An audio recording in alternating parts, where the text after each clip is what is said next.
Selamat datang di dalam video kali ini. Sebelum itu saya memperkenalkan diri. Nama saya Mirza Kamal Pahlevi dari jurusan Bahasa dan Sastra Indonesia, Prodi Sastra Indonesia. Untuk memulai topik pada video kali ini, saya akan menjelaskan sedikit tentang apa tema dan topiknya.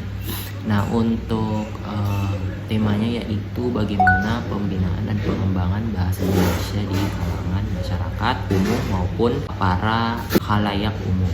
Sebelum kita membahas lebih lanjut, kita harus mengetahui bahasa itu terlebih dahulu.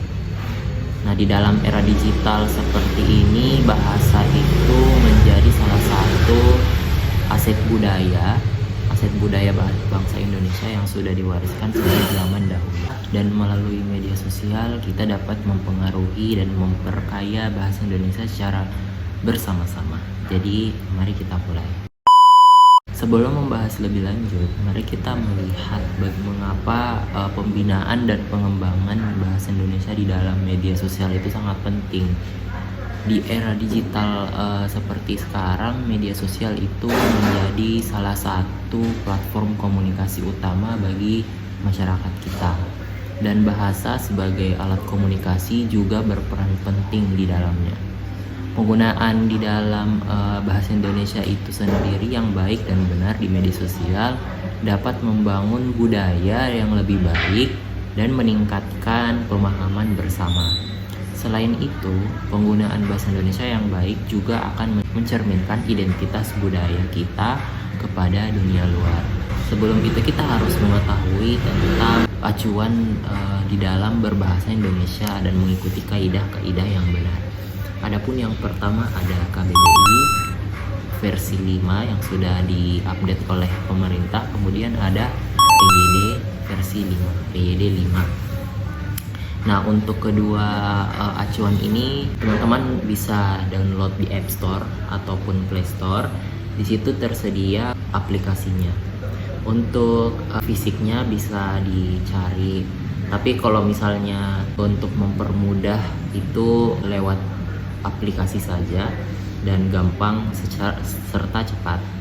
Nah, dengan acuan tersebut kita dapat melihat bagaimana pengembangan bahasa Indonesia ataupun pembinaan di kalangan masyarakat secara umum itu atau di khalayak umum masih sangat kurang, apalagi di dalam penggunaan bahasa-bahasa ataupun frasa dan kalimat yang masih kurang jelas dan tidak memenuhi kaidah bahasa menurut dua acuan yang sudah saya bahas. Saya akan memberikan beberapa contoh kaidah yang salah di dalam penggunaan bahasa Indonesia, khususnya di dalam foto-foto yang saya sudah dapatkan. Ini ada beberapa foto-foto yang saya dapatkan di internet maupun di beberapa media sosial yang menampilkan tentang spanduk ataupun banner yang tertera di salah satu bangunan ataupun di depan pagar yang itu kata-katanya tidak memenuhi kaidah bahasa Indonesia. Untuk contoh yang pertama, saya akan menampilkan di sini. Itu tertulis kosan tahunan KOST an tahunan khusus putri. Nah, untuk kos di sini sebenarnya tidak memakai T, karena di dalam kaidah bahasa Indonesia sendiri, khususnya di KBBI, itu adalah bentuk tidak baku. Nah, kita juga melihat kebakuan di dalam satu kata, yang mana ketika menambahkan satu huruf pun itu sudah tidak baku dan menimbulkan kesalahan dalam menuliskan atau mengeja di dalam bahasa Indonesia. Nah, di dalam kata kosan sendiri itu tidak memakai T. Nanti saya akan melanjutkan gambar di sini. Nah, di KBBI itu tidak memakai T. Kemudian yang untuk gambar kedua itu ada tulisan express, gambar ini. Nah, di gambar itu tertulis express, yang itu adalah salah satu ejaan yang salah. Nah, ketika kita membuka KBBI 5, Untuk ekspres sendiri tidak menggunakan X, melainkan K, ekspres untuk bahasa Indonesia. Ataupun kalau misalnya melihat beberapa foto yang saya tampilkan di sini, ekspres itu sendiri di dalam bahasa Inggris juga tidak mempunyai S setelah X. Jadi di sini menimbulkan kesalahan di dalam kaidah bahasa Indonesia ataupun bahasa Inggris. Kemudian ada foto ketiga sebelah ini. Nah, di dalam foto itu tertulis styrofoam, yang mana kata itu dalam pengejaannya ada itu termasuk kesalahan di dalam pengejaan. Karena di dalam KBBI 5 sendiri kata baku dari styrofoam itu tidak memakai Y melainkan I, styrofoam. Nah, di dalam pemaknaannya sendiri ini termasuk di dalam bidang kimia, yaitu gabus sintetis terbuat dari polisterina, tahan panas, tidak mudah bocor, ringan, dan berwarna putih. Nah, ini adalah kesalahan di dalam mengeja. Nah, itu tadi beberapa foto-foto yang sudah saya tampilkan, dan selanjutnya saya akan membahas bagaimana kesalahan-kesalahan lain yang sangat umum kita dapatkan di kehidupan atau dalam berkomunikasi sehari-hari yang menurut itu kita benar, tapi ternyata itu salah di dalam kaidah bahasa Indonesia. Nah, kalau kita mendatangi satu orang ataupun mendatangi seorang teman ataupun keluarga dan kerabat, kita sering mendengar atau menemui satu sapaan yang seperti silahkan masuk. Nah, di dalam benak kalian mungkin sapaan ini adalah salah satu kata yang menggunakan silahkan, memakai H. Jadi kalau begini kita harus mengoreksi, karena di KBBI sendiri kata silahkan memakai H itu adalah salah atau tidak baku. Yang tepat adalah silakan, karena di dalam KBBI tidak ditemukan kata dasar silah seperti H. Jadi kita terpacu pada kata sila, yang arti kata sila itu memiliki artian sudilah kiranya, yaitu kata perintah yang halus. Nah, ini adalah salah satu kesalahan-kesalahan yang kita temukan di kehidupan sehari-hari. Tapi kalau untuk sesama dan teman sebaya itu dimaklumi. Tapi kalau untuk acara formal dan menghubungi satu sama lain dengan menggunakan bahasa formal, itu adalah kaidah yang salah dan perlu diubah.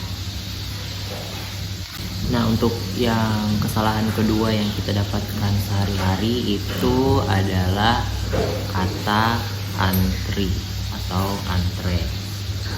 Nah, di dalam pembahasannya sendiri di KBBI, kata antri itu tidak baku. Meski seringkali kita melihat atau menemukan penulisan mohon mengantri memakai I di tempat umum, seperti di halte, stasiun, atau tempat lainnya, itu tetap tidak memenuhi kaidah bahasa Indonesia melalui KBBI, karena yang baku adalah antre.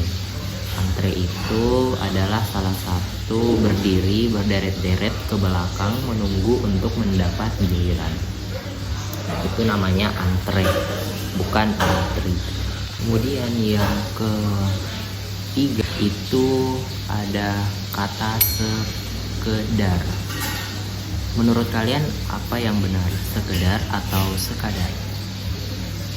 Nah, kalau kalian menjawab sekedar, itu adalah kata yang salah, tidak memenuhi kaidah KBBI.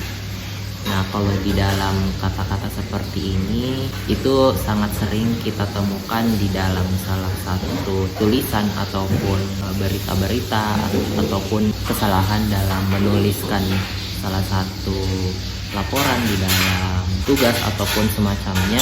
Untuk kata sekadar sendiri itu tidak baku, karena yang benar itu adalah sekadar, karena melihat dari kata asalnya, kata tumpuannya yaitu kadar.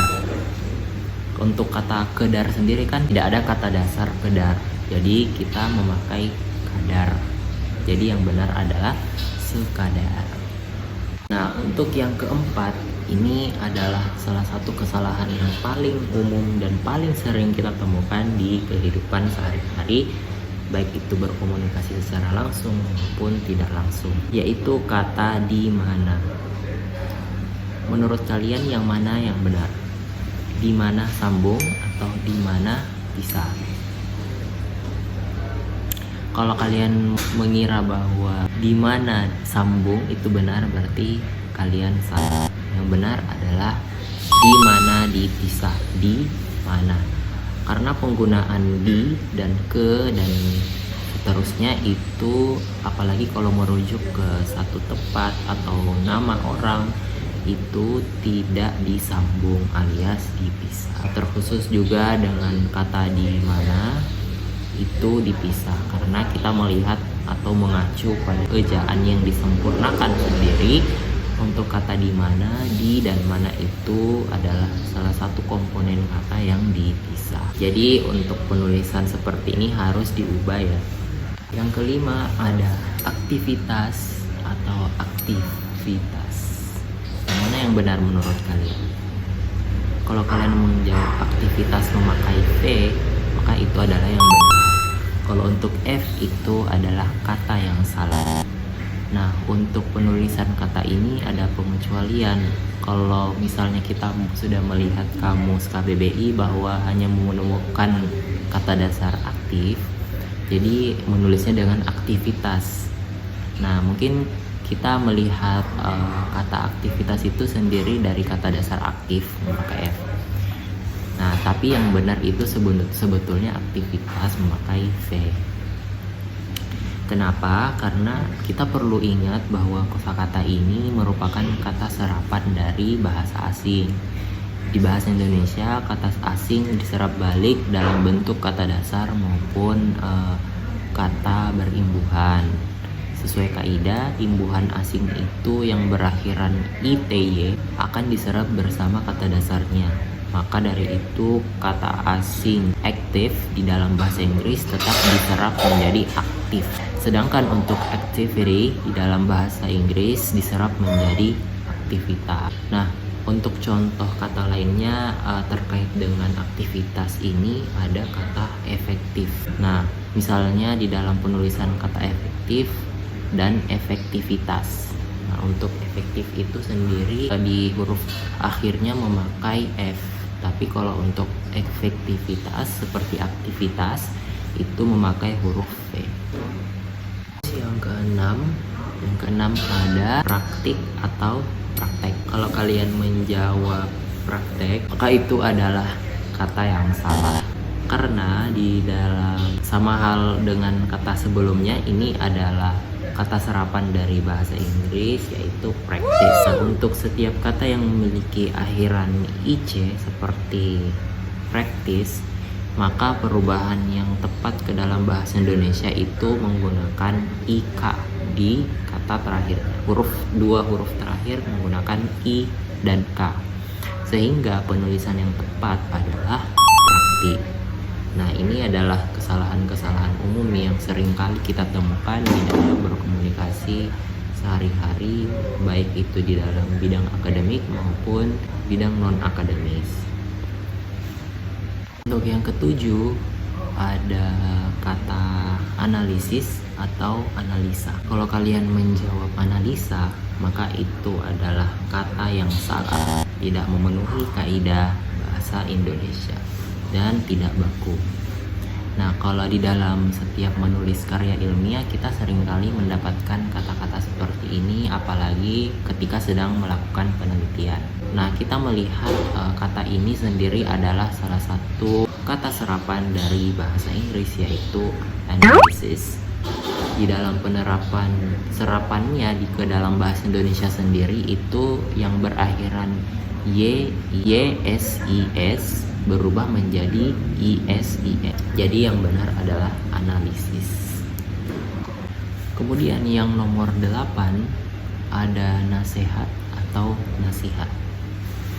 Ketika kalian menjawab nasihat, maka itu adalah kata yang tidak baku atau tidak memenuhi kaidah bahasa Indonesia. Karena kata nasihat sendiri itu adalah serapan dari bahasa Arab, yang berarti kata kerja yaitu nasoho, nasoha yang berarti kholasa, yaitu murni serta bersih dari segala kotoran. Kata serapan ini berasal dari bahasa Arab. Jadi ketika perubahan bunyi dari huruf Arab ke Indonesia, apalagi huruf E di dalam bahasa Arab itu diubah ke I, yaitu menjadi penulisan huruf vokalnya yang tepat itu menggunakan I. Jadi yang benar adalah nasihat. Kemudian yang ke-9 ada resiko atau risiko. Yang benar adalah risiko. Nah, kata ini diambil dari bahasa Inggris yaitu risk. Kalau kalian ingin mencari di KBBI, kita akan menemukan arti dari kata risiko yaitu akibat yang kurang menyenangkan, yaitu merugikan, membahayakan dari suatu perbuatan atau tindakan. Karena ini adalah serapan dari bahasa Inggris, maka yang benar adalah risiko, bukan resiko. Itu kata yang salah. Yang ke-10 ada peduli dan peduli. Nah, kita seringkali atau pastinya sering menggunakan kata yang satu ini untuk menggambarkan rasa perhatian kita kepada orang lain. Ternyata di dalam penulisan kata yang satu ini juga sering keliru dituliskan menjadi peduli, padahal yang benar adalah peduli. Nah, ini juga kita dapatkan di kejadian sehari-hari yang menurut kita sepele, tetapi dengan kebiasaan yang sepele dan salah itu harus diubah menjadi yang benar. Makanya jadi peduli dengan penulisan bahasa Indonesia dan peduli itu adalah kata yang salah di dalam bahasa Indonesia. Kemudian untuk yang nomor 11 itu ada kata izin dan izin. Nah, untuk di KBBI keluaran tahun 1988, izin itu termasuk kata baku. Tapi untuk KBBI 5 yang diluncurkan 2022 yang lalu, untuk kata izin itu berubah menjadi izin, menjadi kata yang baku. Kemudian yang ke-12 ada zaman atau zaman. Penulisan KBBI yang betul adalah zaman, bukan zaman, sama seperti izin dan izin, tapi yang benar adalah zaman. Terus yang ke-13 ada napas atau nafas. Nah, di dalam penggunaan bahasa yang benar dan yang baku adalah napas. Nah, ini hal-hal kata-kata yang seperti ini kita dapatkan sehari-hari, baik itu di dalam pembelajaran ataupun berinteraksi sesama orang lain. Ini juga berlaku pada kata bernapas dan pernapasan. Nah, jadi untuk yang tidak baku itu adalah nafas dan yang baku adalah napas. Terus yang ke-14 ada hafal atau hafal. Nah, untuk kata hafal dan hafal banyak sekali kita gunakan dan sering dianggap sebagai kata yang tepat menurut PJD. Padahal hanya satu kata yang tepat. Kalau menurut di KBBI sendiri, penulisan yang tepat adalah hafal, bukan hafal.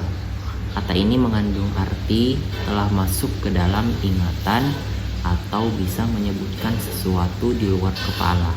Jadi yang baku adalah hafal, bukan hafal. Kemudian yang ke-15 yang terakhir ada fikir atau pikir. Kalau kalian menjawab fikir, itu adalah kata yang tidak baku dan salah.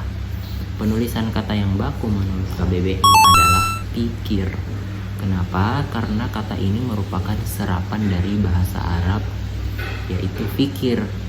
Namun kita menggunakan pikir karena lebih cocok dengan pelafalan orang Indonesia.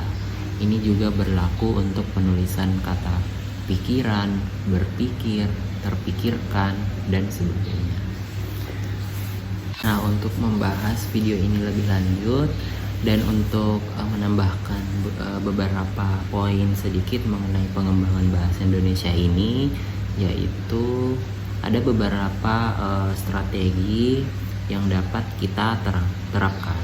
Yang pertama itu penting untuk meningkatkan kesadaran akan kegunaan bahasa Indonesia yang baik dan benar di media sosial. Kita dapat membagikan tips dan trik serta menjelaskan aturan tata bahasa secara sederhana dan menarik.